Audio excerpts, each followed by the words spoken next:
All right, everyone, welcome back to another episode of the Crypto 101 podcast. I'm your host, Pizza Mind, and I'm joined today by Andrea Berry, the head of business development over at Theta Labs. Andrea, welcome to the Crypto 101 podcast. Hi, thanks for having me. It's exciting to have you here. Theta is something that we often get asked about in our community over at Crypt Nation, and you guys have been around for quite a while. One of the probably best projects that's actually attracted real users over the past several years, going on half a decade now. That's how long Theta's been live. But it's been a little while since we checked in. Give us first the high-level overview of what you're building at Theta Network for those who are new and haven't heard of it, and then let us know, what are some of the newer updates over the past year that maybe people should circle back and check in on. Yeah. So let's see. For those who aren't aware, I always like to start most of my meetings with explaining who we were then when we started at its inception and who we are now. So a lot of people don't realize that Theta.tv was, our streaming platform and product was actually Sliver TV, and that was the business that had started. I actually met Mitch, our CEO, at Sliver when he was Sliver TV in 2018, and I was rooting for them, and I thought it was really cool. But I was like, wow, they are very ambitious. And sure enough, when I started interviewing a couple years later, they had achieved everything, changed from Sliver to Theta, and essentially they were a gaming streaming platform. And it was incredibly difficult to stream 360 and 4K video from these condensed areas at their arenas at these gaming tournaments. And so we built our peer-to-peer CDN. That was our first step forward in decentralization. And so since then, we built that to solve our own problems. And since then, we've built our own layer 1 native blockchain. It's proof of stake. We've been told that it was one of the first proof of stake models out there, which is really exciting. But I like to always call out Sliver TV and Theta TV, the product, because it really is our origin story, and it shows very different from other layer ones. We have focus on media and entertainment and serving those use cases, which are incredibly unique for blockchain. And so I would say, in the last year or so, I just hit my year mark. So it's a perfect question for me. Congratulations. Thank you. I love this job and I love this space. It's really exciting. My background's in video streaming infrastructure, so it was a really natural fit. In the last year, we have launched our meta chain, which is really exciting. That launched in December of 22. And essentially our main chain, the meta chain, allows for businesses, creators, whoever wants, it's permissionless, can launch their own subchain on Theta. And what's very cool about the subchain is it positions you as a layer 1. So for 10,000 token, you can launch your subchain and it powers you as a layer 1. And so that's something we're very focused on, is launching these subchains and user adoption and advocacy for the space. Very I'll kind of pause there because there's so many things I could get into, but I want you to ask some questions. I appreciate it. Well, let's run down that rabbit hole with the meta chain to start. What are some of the applications that this chain is really designed for developers to come and build? Is it just typical like finance applications or games, or is it really optimized for like streaming services? I would say all of the above, right? So while Theta is very focused on media and entertainment, as a layer 1, naturally more industries are going to pop up and have use cases to build on a layer 1. We have one of our partners is actually a healthcare company, Levita AI. It's an AI health data company, so different than media and entertainment, but it's really whatever. Like any other layer 1, there's so many use cases. It does feel like boiling the ocean. Now, on the subchain specifically, since the subchain positions you as a layer 1, the same goes for those use cases as well. So Levita actually just launched their subchain yesterday, I believe, if not early this morning. That's really exciting. But then kind of on the total other end of the spectrum, which is more of our focus, is Toonstar, one of our partners. It's a Web3 animation studio. They launched their subchain yesterday. And that is really exciting because there's gaming use cases within that. There's the video streaming use case. There's, the fact they're minting on their own subchain, the NFTs.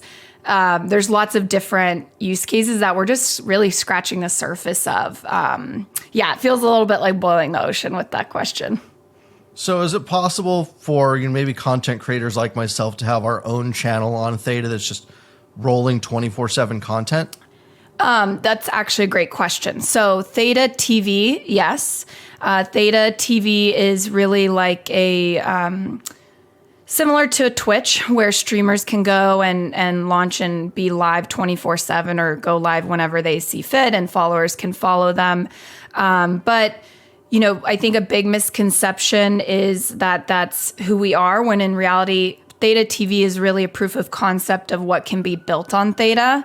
So if that's interesting for you, I think it's a good distribution strategy. It really depends on the creator, the content, and what's available. But I would say if you wanted to launch your own network or bring other creators that are similar to you and aggregate to create, your own solution or streaming platform, that would be something that you would use our tools and build yourself. So the comparison I like to make when I'm explaining the breadth of what Theta can do is we're very similar and set up to be like an AWS of Web3. So maybe companies are using components of Theta in their tech stack to augment. And then there's other companies that are completely building ground up on the blockchain. That's really interesting. And on the back end, are users providing a lot of this compute and bandwidth, or is this still something that Theta Labs is doing themselves? Yeah, it's... let me answer a little slowly to make sure I don't technically misspeak.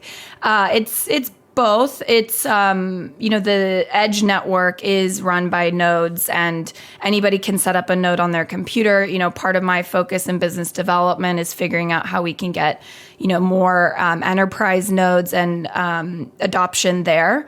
It is powered by that, but like any good media strategy, we use a good blend of today's technologies, because we do still live in a Web 2 world, and there are places where the node needs extra strength. So we have, multi-CDN approach, but the leading effort is definitely the Theta peer-to-peer CDN, and that's on the delivery side.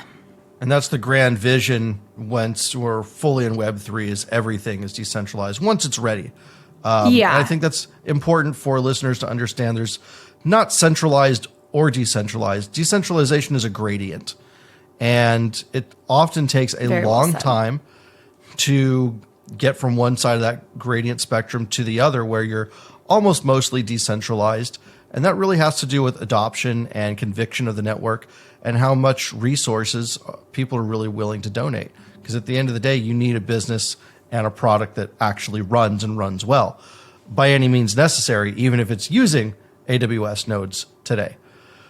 Yeah, and it's a good time to even explain a little bit of our strategy with this Web 2 world that we all live in. Is Theta, I think in its simplest form, we help businesses, a lot of my focus at least is we're helping businesses lean into Web 3. So a lot of my job is demystifying this space, empowering these executives with solutions, problem solving, a lot of the pain points that they have today, and educating them how Web3 can do that. And so all that to say, we still will integrate with whatever technologies they're using that makes sense still for their business, and, help them lean in and become, I know that some people don't like this phrase, but, Web 2.5, where that's a huge success to get a traditional company to lean into Web 3 a little bit. No matter what the use case is, that's doing a lot of good in the space to educate and demystify what's available. Yeah. What are some of the misconceptions that you have to debunk, usually in like that first introductory meeting? What are CEOs thinking Web3 is? And you're just having to say, well, actually. Yeah, it's all over the place. I think mostly the definitions are all, blended together and grouped together. So like, blockchain is NFT to some of these people. And I'm like, no, NFTs are a product of blockchain, right? But since NFTs are most commonly known, I think that's probably a lot of the time I spend demystifying NFTs. So a lot of these executives assume that an NFT equals ownership, and like ownership of IP is a lot of their fear.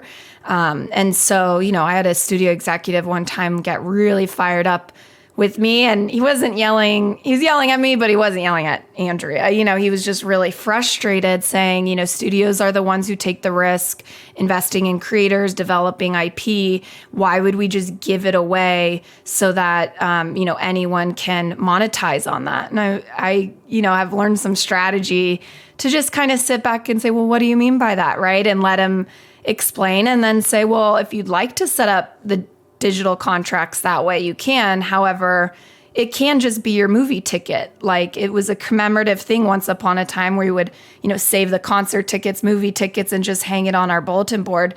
By no means our purchase ticket implied that we own the film. It just represented us viewing and going. So I'll start to talk about these use cases and just say, hey, NFTs are just digital contracts. So however you want to set up the contract, it's up to you. And it's an opportunity for you to have a one-to-one relationship with that fan without layers of, businesses, software solutions, tools, everything in between, where you don't really own that user relationship. It's not one-to-one at all today. So that's a lot of the conversation I think I have most frequently.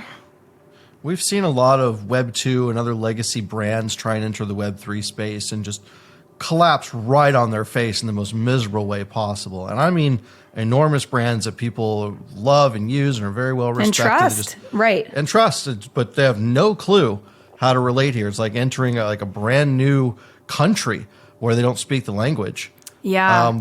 What is their intention on even entering here in the first place? Is there a common reason that people say, okay, I want to get into Web3 to do this, or because of this, or is it just a big buzzword they heard and they have no clue about it? I think there's always the FOMO, of am I going to lose value in my role, right? Or am I going to fall behind in knowledge? So there's always the curiosity, which I was frankly really pleasantly surprised by when I joined this space. I thought it would be much more difficult to just get the curiosity going. That's not an issue. It's more just the misinformation that exists that I have to correct. But, I see the same things happening. I see the projects happening and falling flat. I think, I can't speak to those, but what I can say of what Theta does differently when we work with these traditional brands or IPs or businesses is that we offer managed services. So in theory, somebody could just come in and say, I need your help with art. I need your help with, the whole laundry list, and we're willing to do it. However, we find, we matchmake with our partnerships, they know their brand and their audience and the history of their business and what works and doesn't well. And then we know this space well. So we empower their team, almost, become an extension of their team to execute the nuances to land and culture of Web3, to make sure it doesn't miss the mark, and all that to, drive towards really their learning. And NFTs, we have an NFT marketplace called thetadrop.com. And it really is an entryway for these businesses to have a low risk way of testing with Web3. And so through an NFT project, what I'll do is usually figure out what are their KPIs as a business anyways, Web 2, Web 3 aside. What are your KPIs for your businesses, and maybe what are some pain points of user relationships? And we'll pitch campaigns around that, NFT projects, but they're marketing campaigns. And we add value there, we educate them, and we solve a problem. And that usually builds trust, where then it's my job to expand the relationship. And, maybe then I'm meeting with the CTO instead of the marketing department. And because of this successful NFT project, it's opened the doors, and, everybody's more empowered to try new things in that scenario. So that's something we do very differently, that I see brands will do it, maybe they bring in consultants who aren't really motivated for the right reasons to see the project through successfully. Really, it's like almost like, I want to say horse blinders, but like a limited perspective where we come in as an extension of their team and, empower them to do what they do best, which is know their brand. And then we can help them execute on the Web3 side to make sure it doesn't fall flat. Yeah, it seems like a lot of these companies and people that are working for them, they've got this idea of create product and sell it. And that just doesn't work in Web3. No one wants to be sold anything. They want to be invited to participate in something and to be part of Very something well larger said. than themselves. And I think this concept, even when mentioned to these legacy companies, is just so far over their heads, it's very difficult to understand if they don't have a native Web3 person that's either working for them or with them and explaining this is not just an upgrade in technology, it's an entire paradigm shift in the way of thinking in human relations. Yeah. Are there any like blanket bullet points that you would give to a legacy company that might be listening to this podcast of just how to look at Web3 in general? Yeah. At a really high level, assuming, it's a learning exercise, I really, the blockchain, theoretically, like in terms of like learning new technology and being intimidated by new technology, it's very similar to when the cloud started. And the cloud, I remember the day I started to learn about it, I wanted my brain to explode.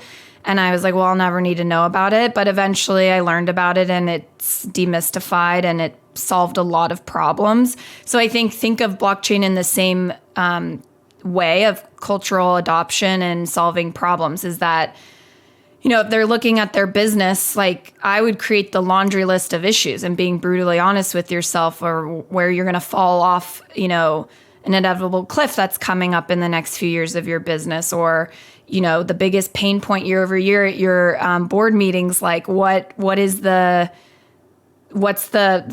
whale you're trying to chase or a problem you're trying to solve. I think creating that list and then going to somebody in the Web3 space that you solve, it will blow your mind how much Web3 can solve problems for businesses. And I think back to your question on like what I spend a lot of time demystifying, it's that as well, where a lot of executives who may know something about blockchain and be savvy, they still are fearful with this conception of like they're losing control, when I'm educating them that actually you could have more control if you embrace this technology.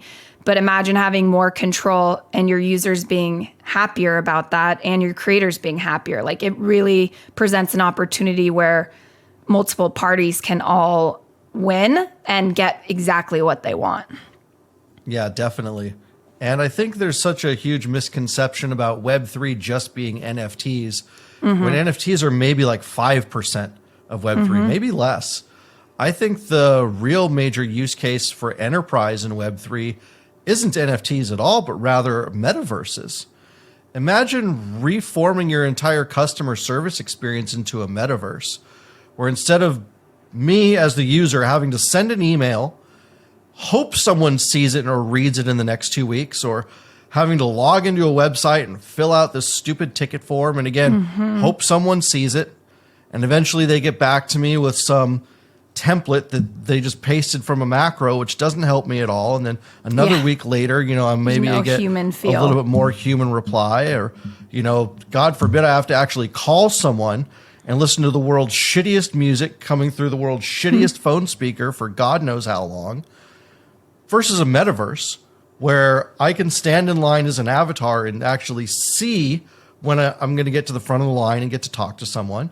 And in the meantime, there can be some other little AI creature wandering around giving me information and tips that may or may not solve my problem. Maybe a couple other people are solved by it and they jump out of line. But in the meantime, I can stream YouTube or Spotify through there, or nothing. And I can simply just receive like an audible notification or a blinking in my tab Yeah. when I'm actually like next in line or something. Or engage in other products and, Yeah, something. I can play a game. I can play Super Mario World in the same Yeah. browser. Whatever it is, there's so many amazing experiences you can build in a metaverse to solve the horrendous experience, and that is anyone coming to customer service. Yeah, I think there's a lot of customer service solutions, but also value adds. So maybe if, I think too, another topic is people feel like they have to rip and replace. It's like, no, you can augment what you're already doing that is working and make it better. On the metaverse side, I am really excited to see these use cases. I think by the end of the year, there's going to be a ton more mainstream metaverse use cases that we'll see. A little different than customer service and that enterprise perspective, but more on the entertainment side. I really see metaverses as like CD-ROM games once upon a time. Like when I was younger, I'd go get the CD-ROM game around my favorite movie and then go to this destination and go to this part of the land to play this game, go to that part of the land to, talk to what today would be an AI bot of a character, right? And like go engage with the IP in more impactful ways. I think we're going to see a lot of metaverse experiences like reflect that kind of CD-ROM, not to minimize it, but to like show how many different use cases there are. It's really a virtual destination. I think the metaverses that don't require hardware are the ones that will start to drive adoption. I think hardware should be optional for like an added experience, but it's really interesting. We have a partner, Trueverse. It's a men's editorial metaverse, and it's like designed to be very calming and not like a game, or a children's game or like a CD-ROM perspective, but very like a Four Seasons hotel. And you can go and you can hang out. You can have velvet roped kind of like access areas that will use Theta NFTs to grant access to. But that project is really thrilling to me because there's so many different ways brands, companies can work with destination like Trueverse and learn about Web3 without really having to take much risk. Yeah, definitely. And I think of Porsche's entrance into Web3 and how much of a failure of it was. And I feel like that's like the biggest example of where like we could crowdsource like what could have worked. Yeah. If they had had a similar experience to that, and then at the other end of that velvet rope is, some car guru who's just there to talk about the history of Porsche, the mechanics of it, and all these car enthusiasts could gather under this Porsche banner. It would just have been such an amazing thing that they could have done. I totally agree. I think for every project that, it's always up for opinion on how something fails, because I do believe even some of the failed projects, as long as they were ethical, don't necessarily have to be deemed a failure if it was a learning experience and it proves something, right? But I think every time there's a quote unquote failure of a project in the industry, I'm really fascinated by it because there's so much you can learn from it. And that goes for these projects, but even to something as horrific as FTX, it is, as painful as it was and is, a learning opportunity. And it's usually when mostly like boomers in my life will come and be like, oh, I read the headline, and it's an opportunity to just teach them what it is and what it isn't because of the news and what people are buzzing about or criticizing. Yeah, it's true. As I always have said in my life, no publicity is bad publicity. It's a talking point. Whether a country is banning Bitcoin or Bitcoin mining is going to destroy the world, whatever it is, it opens up a conversation that you might not have had before. So I think that's a great point. Yeah, definitely. What are some things that Theta has planned over this next year that you guys are going to roll out? Can you speak to any of that? Some, yes. We're very cautious on sharing. We have a very active, awesome community. I'm sure you've seen a little bit of it, but they hold us very accountable. So we're careful of commitments. But I can talk to you about some high-level stuff. Like the subchains that I discussed, that's a huge priority for us. So companies, creators, whoever it is that are could be subchain use cases. Like that's a huge priority for us as we focus on scale and adoption. Let's see, in the upcoming year, well, very soon around the corner, we have this MetaCan Film Festival that's launching, which is really exciting. So it's a virtual film. Yeah, it's a virtual film festival put on by this movement called the Film 3 movement. And it's represented by Jordan Bain, who leads the Squad. It's an Ethereum group of about 300 holders. But they are really paving the way for Web3 in Hollywood. And so they put together a curated library of films, feature films and shorts that are award-winning. One of them won an Oscar this year. And they curated a very thoughtful lineup of these films. They all have a touch point to Web3 in some way, whether they were funded or the production company, uses NFTs for fan engagement. Like there's some dotted line to Web3 with all the films, which is cool. And then they did panels, about 10 or 15 panels to match with these films, just like you would see at a film festival. After the film, you chat with the director. So that's put together and that's all completely powered by Theta. And so we're really excited about it. One, the disruption of Hollywood is happening. We see this with the writers' strike, so that's exciting. But as well as, NFT DRM, so the concept of token gating video experiences, which we have the patent for, and we've done some really cool use cases there. But what's very interesting with this one is these are very sensitive, needing to be highly secure films, right? It is an award-winning film that doesn't live anywhere else at the moment. It cannot be ripped. And so we get to prove out that security and that workflow. And it's really fun that these NFTs are tickets. They're, we're not calling them NFTs. They're streaming passes. It's a ticket. So I love that this is a use case that then I can use moving forward with studios, with anybody curious that, this is a pop-up solution that doesn't cost you an arm and a leg and a whole staff to support. That's a nice story. So that's happening. The tickets are being sold right now, and the content will be unlocked on the 16th, which is cool, of May. That is really amazing. I've never heard of Film 3, but I love the concept. The concept was around way back in the day, even right before Theta started.